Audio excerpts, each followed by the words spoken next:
मित्रांनो, एका गावामध्ये एका वेड्या माणसाला गावकरी आणि सरपंच दगड मारून माणसाला गावातून हाकलून देत होते. तेव्हा तोच माणूस जेव्हा जेव्हा मेजर साहेबांना मिठी मारली, तेव्हा सरपंच आणि गावकरी केवळ पाहतच राहिले.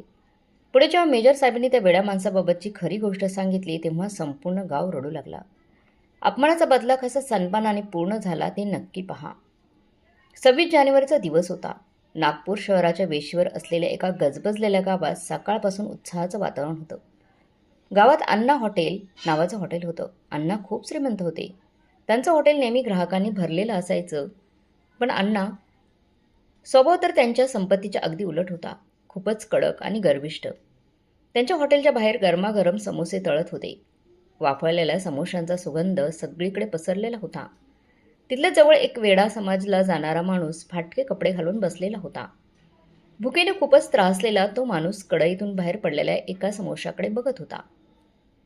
तो समोसा चुकून खाली पडला होता. तो माणूस तो समोसा उचलायला हात पुढे करायचाच. तेव्हाच अण्णांचं लक्ष गेलं आणि मोठ्याने ओरडले, "अरे भिकाऱ्या, हट इथून. तुझ्यामुळे माझ्या हॉटेलात येणारे ग्राहक दूर पळून जायला लागले आहे तुझा अवतार पाहून." अण्णांचा पाराच झडला होता. त्या वेड्या माणसाची तिथे उपस्थिती नको होती. तसंच दुरून वंदे मातरम आणि भारत माता की जयच्या घोषणा ऐकू येत होत्या. शाळेतील मुलांची प्रभात फेरी ढोल ताशांच्या गजरात हॉटेलच्या समोरून जात होती. मुलांच्या हातात तिरंगा आणि त्यांच्या चेहऱ्यावर एक वेगळीच चमक होती. तो वेडा माणूस होता जो क्षणभरापूर्वी समोशासाठी हात पुढे करत होता, पण अचानक तो ताट उभे राहिला. तो भुकेलेला होता, तरी समोसा विसरला आणि अत्यंत शिस्तीत आपला हात कपाळाला लावून त्या प्रभात फेरीला पाहत होता. तिरंग्याला सॅल्यूट करताना त्याच्या डोळ्यात काहीतरी वेगळी निष्ठा दिसत होती. पण हे सगळं पाहुणे अण्णांचा राग शांत झाला नाही. ते पुन्हा जोराने ओरडले, "तुला सांगितलं ना रे, इथून जा म्हणून." असं म्हणून अण्णांनी बाजूला पडलेली एक जाड काठी उचलली आणि त्या माणसाच्या पायावर जोरात मारली. काठीचा आवाज झाला आणि त्या माणसाच्या चेहऱ्यावर वेदनेची एक लकीर उमटली. पाय त्याचा लटपटला. पण आश्चर्य म्हणजे त्याचा हात खाली उतरला नाही. अंगात कळ येत असतानाही तो तसाच ताठ उभा राहून सलामी देत राहिला. त्याच्या डोक्यावर आधीच खूप मोठ्या जखमा झालेल्या होत्या. तरी त्याला ना तो समोसा महत्त्वाचा होता, ना ती तिखटपणा. खरं महत्त्व तर तो लाल झेंड्याला होतं जे समोरून जात होतं. शाळेतील मुलांच्या आयोजित सकाळच्या फेरफटक्याने त्या वेड्याला न पाहता पुढे चालत गेलं. पण तो वेडा अजूनही तसाच तिथे उभा होता. तसंच असं असताना ट्रॅक्टरचा आवाज आला आणि काही पोलीस धावत येऊन म्हणाले, "चला चला बाजूला हटा, रस्ता मोकळा करा." त्यांनी त्या माणसाला पाहिलं आणि वेड म्हणाले, "अरे वेडा, तूही आजूबाजूला हट," असं म्हणाले.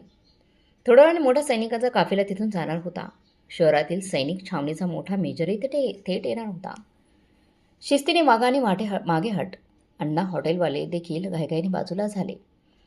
पण तो वेडा माणूस जागचा काही हल्ला नाही. त्याच्या पायातून अजूनही काठीच्या माराचा त्रास होत होता. पण त्याचं लक्ष त्या वेदनेकडे नव्हतं. काही वेळात लांबून बुटांचा आवाज येऊ लागला. टप टप टप. लष्करी शिस्तीत येणाऱ्या सैनिकांची रॅली पाहून सगळ्यांच्या अंगावर थरकाप उडाला. सगळ्यात पुढे एक जीप होती. त्यावर तिरंगा फडकवत मेजर साहेब बसले होते. रॅलीत जवळ येताच पोलीस घाईघाईने गडबड करू लागले. त्या वेड्या माणसाला उडून बाजूला करण्यासाठी प्रयत्न करत होते. "अरे वेड्या, ऐक ना, काय मारत आहेस? का मरत आहेस इथे?" मेजर साहेब बघतील तर रागवतील. पण जसं मेजर साहेबांची त्यांची जीप जी हॉटेलच्या समोर आली, तो वेडा माणूस पायात वेदना असूनही अजून जास्त जोमाने ताठपणे उभा राहिला आणि त्याने पुन्हा एकदा आपल्या हाताने कपाळाला हात लावून कडक सलाम केला. पोटात अन्नाचा एक तुकडाही नव्हता. शरीर खूप थकलं होतं, पण सलामी देणारा हात मात्र थरथरत नव्हता. मेजर साहेबांची नजर त्या फाटलेल्या कपड्यांमध्ये असलेल्या सलामी देणाऱ्या माणसावर पडली. तेव्हा मेजर साहेबांनी अचानक ड्रायव्हरला इशारा केला, "गाडी थांबवा." रॅली थांबली. सगळीकडे शांतता पसरली. पोलीस घाबरले आणि अण्णा हॉटेलवाल्याचा तर थरकापच उडाला. आता मेजर साहेब ओरडणार होते, पण जे काही घडलं ते पाहून कोणाच्याही डोळ्यावर विश्वास बसणार नव्हता. गावचे सरपंच साहेब मोठ्या गंभीरपणे उभे होते. त्यांना त्या गावकऱ्याचा हा वेडा माणूस आज पहिल्यांदाच गावात दिसला होता.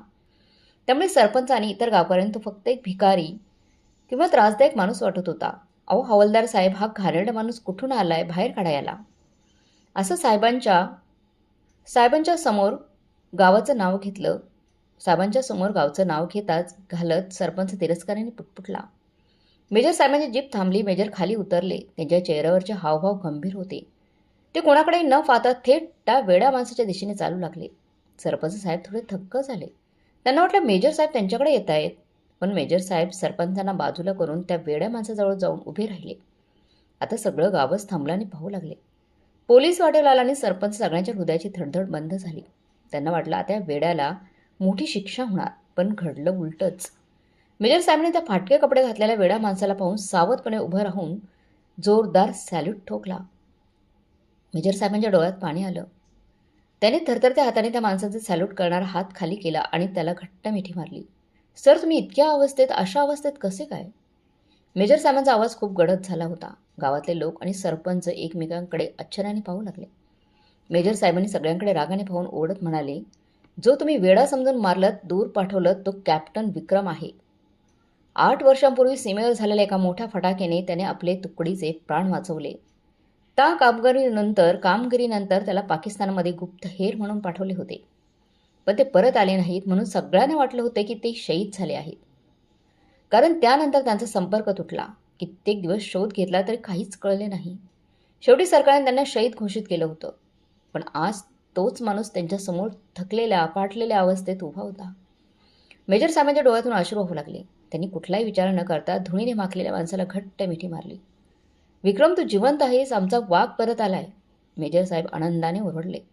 गावातील लोक, सरपंच आणि त्या हॉटेलच्या मालकाला मालक हे पाहून थक्क झाले. त्यांना काहीच समजत नव्हते की मेजर साहेब एका वेड्याला मिठी का मारतायत. मेजर साहेब मागे वळा आणि गर्जना करा. अरे गावकऱ्यांनो, ज्याला तुम्ही वेडा म्हणून हिणवलं, मारलं, तो सामान्य माणूस नाहीये. तो आमचा कॅप्टन विक्रम आहे. देशाच्या सुरक्षिततेसाठी हा माणूस शत्रूच्या गटात गुप्तहेर म्हणून गेला होता.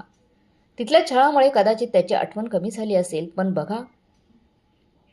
तुम्हीच बघा, त्याची देशभक्ती अजूनही ताजी आहे. स्मृती हरवलेली असताना सुद्धा प्रभात फेरी पाहता त्याच्या हाताला सैनिक शिस्तीची सलामी आठवली. मेजर साहेबांनी त्या माणसाच्या पायावर काठीचा वळण पाहिला आणि त्यांचा चेहरा रागाने लाल झाला. कुणी मारलं माझ्या साहेबांना? त्यांनी ओढून विचारलं. अण्णा हॉटेलवाल्याच्या हातातील काठी आधीच पडली होती. आता ती शुद्ध हरपायची बाकी होती त्याची.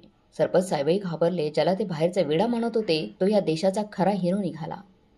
सैनिकांची रॅली जात असताना मेजर साहेबांनी जीपमधून हा सगळा प्रकार पाहिला होता की त्या वेड्या माणसाला गावातील लोक कसे हाकलवत होते. मेजर साहेबांनी जीपमधून पाहिलेला तो नजारा त्यांच्या काळजाला चिरडून टाकणारा होता. नंतर मेजर साहेबांनी त्या वेड्या माणसाचा हात हातात घेतला.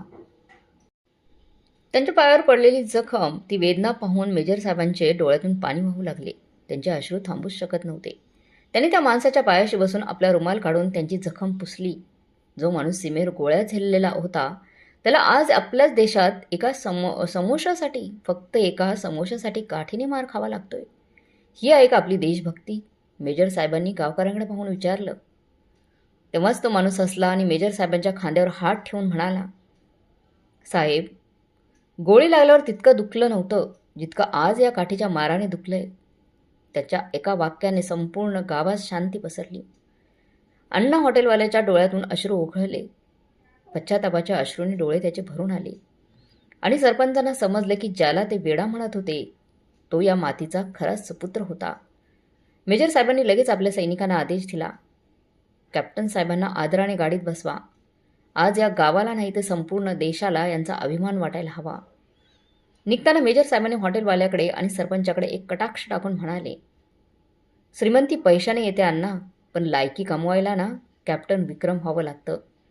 आज तुम्ही एका सैनिकाचा नाही तर या देशाच्या सन्मानाचा अपमान केला आहे.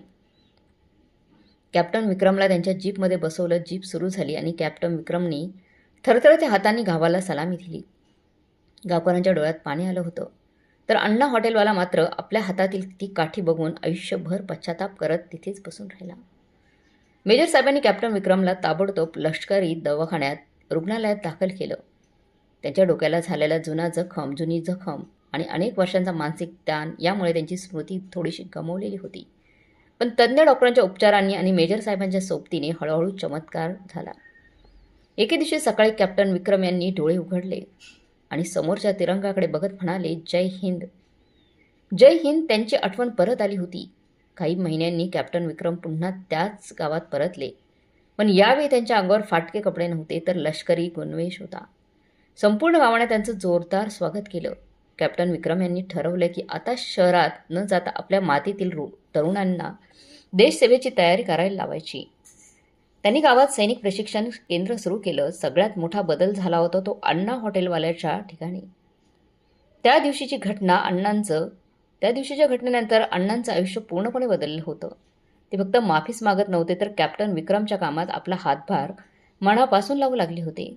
अण्णांनी आपल्या हॉटेलचा कमाईतील मोठा भाग आता प्रशिक्षण केंद्रासाठी द्यायला सुरुवात केली. एवढंच नाही तर प्रशिक्षणासाठी येणाऱ्या प्रत्येक मुलाच्या राहण्याची आणि चांगल्या जेवणाची जबाबदारी अण्णांनी स्वतःहून उचलली. आज त्या गावात एक वेगळंच दृश्य दिसतंय.